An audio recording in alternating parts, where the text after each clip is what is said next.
One of the best trilogies to come out of the 2010s is, in my opinion, the Planet of the Apes reboot trilogy. The Odyssey of Caesar, brought to life through the physical gravitas of Andy Serkis, was a desperately needed shot in the arm that the long-dormant and struggling franchise needed. And while 2011's Rise was a solid beginning, it was Matt Reeves directing and writing with collaborator Mark Bomback that elevated the franchise with Dawn and War of the Planet of the Apes. Yet, Caesar's story ended back in 2017, and Reeves has been brought into the world of DC, finding success with The Batman and its foregoing franchise. Disney, now in ownership of the property after their acquisition of 20th Century Fox, wasn't going to let this billion-dollar franchise remain dormant. So they brought in director Wes Ball, who previously directed the trilogy adaptation of Maze Runner films. But 7 years later, does Kingdom of the Planet of the Apes live up to the legacy of its predecessors?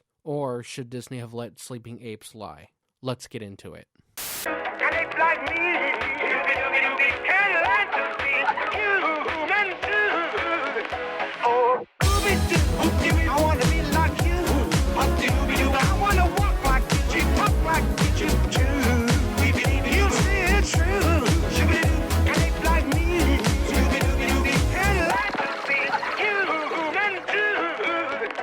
If you enjoy this type of content and want to see more, like this video and hit that subscribe button. It helps grow the channel and shows me what kind of content you guys are interested in.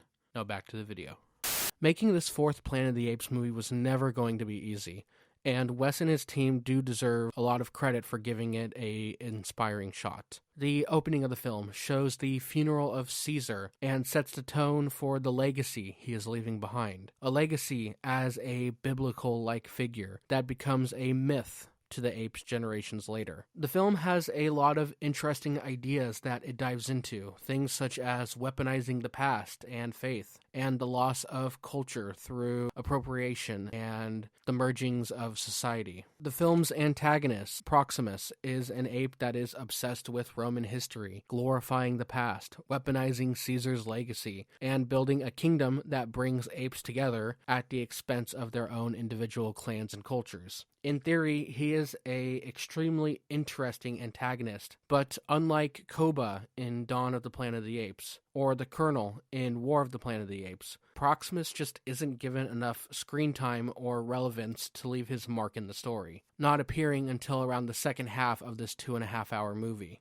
But for the scenes he does have, Kevin Durand, who does a phenomenal job in the role, really brings this character to life and left me wanting to see more of him, which we just unfortunately don't get. And then next, there's the issue of actually following up Caesar.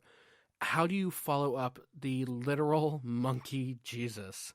Now, in all seriousness, Owen Teague's Noah is the best part of the film. He is given a straightforward coming-of-age journey to save his clan, and the first act of the story is executed so well that I was immediately invested in his growth. I love his relationship with Sunbird and the Hawks. I love how he begins to trust humans and learns from Rocca's teachings. Rocca is also an MVP in the movie. Shout out to Peter Mackin, who absolutely crushes it. Noah is a great protagonist for this film, and it will be interesting to see if we get to continue to follow him in the sequels that this movie tries incredibly hard to set up.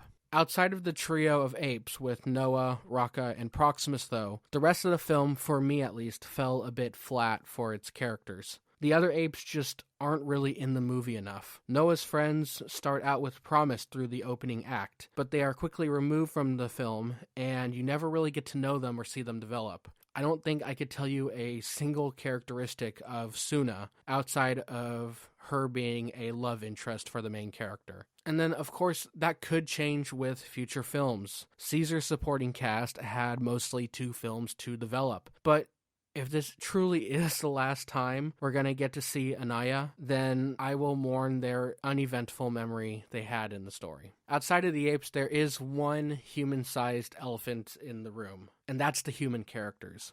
Leading the way with our secondary protagonist is May, played by Freya Allen, who you might recognize as Ciri in Netflix's adaptation of The Witcher. May, in the beginning, gave me a lot of Daphne Keane vibes from 2017's Logan, but soon it is revealed that she can actually talk and has intelligence. And as a character, May is fine. You don't get to know anything really about her, since she has her own mission and constantly has to sort of lie and deceit her way around the other characters. And similar to Noah, it will be interesting to see if these characters come back in the eventual sequels that Disney really wants to make. But back to May. As a character, outside of her bond that she begins to develop with Noah and Raka, I was left wanting more from her. The film ends with promise of what's to come and some really interesting ideas, but it also begins to open up some more questions and plot holes the longer you think about it. The final scene in particular is a bit preposterous, and it's some literal monkey Fallout shit. Overall, though, Kingdom of the Planet of the Apes is a mixed experience leaning positive for me. The legacy of Caesar is a burden on the film's shoulders, and Wes and his team give it a solid effort to keep the series going.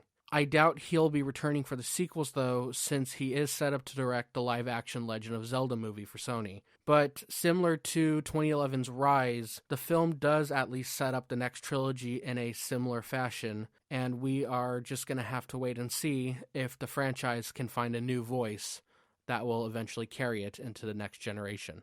Overall, I'm giving Kingdom of the Planet of the Apes a solid 6 out of 10. Thank you so much for watching my review on Kingdom of the Planet of the Apes. Let me know down below what you guys thought of the movie, and as always, guys, have a good one.